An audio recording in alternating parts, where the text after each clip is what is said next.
திருச்செந்தூர் பன்னீர் இலை விபூதி பற்றி தெரியுமா? தீராத நோய்களையும் தீர்க்கும் கோயிலுக்கு போனால் இதை மறந்து விடாதீர்கள்.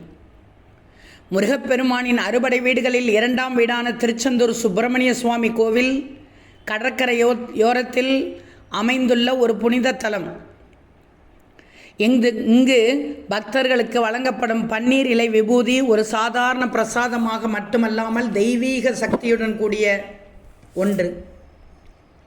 சிவபெருமானின் புனித சின்னமாக விபூதி கருதப்பட்டாலும் திருச்செந்தூரில் அது பன்னீர் இலையில் வழங்கப்படுவதால் அதற்கு தனிச்சிறப்பு உண்டு.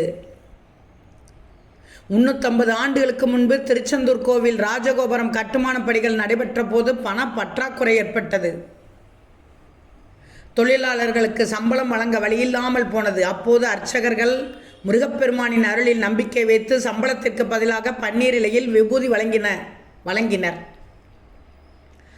ஆரம்பத்தில் குழப்பமடைந்த தொழிலாளர்கள் அதை வீட்டிற்கு எடுத்துச் சென்று உபயோகித்தார்கள். சில நாட்களிலேயே அவர்களின் உடல் நலம் மேம்பட்டது, உடல் வலி நீங்கியது, சோர்வு நீங்கியது, வேலை செய்யும் போது உற்சாகம் அதிகரித்தது. அன்றிலிருந்து பன்னீர் இலை விபூதி தெய்வீக அருளாகவே இன்று எல்லோராலும் பார்க்கப்படுகிறது.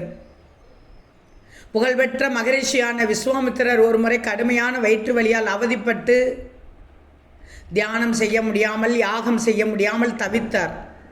அப்போது அவர் திருச்செந்தூர் முருகப்பெருமானை வேண்டினார். முருகப்பெருமான் அவரது கனவில் தோன்றி காலை வேளையில் என் கோவிலுக்கு வந்து பன்னீர் இலையில் தரப்படும் விபூதியை உடலில் பூசி சிறிதளவு சாப்பிட்டு வந்தால் உமது நோய்கள் அனைத்தும் நீங்கும் என்று அருள் புரிந்தார்.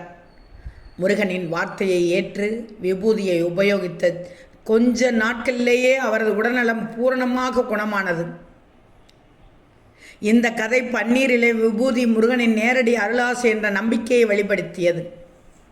இன்றும் இந்த விபூதி உடல் நோய்கள், மனக்கவலைகள், தீய சக்திகளை நீக்கும் ஒரு ஆன்மீக சின்னமாக இருக்கிறது.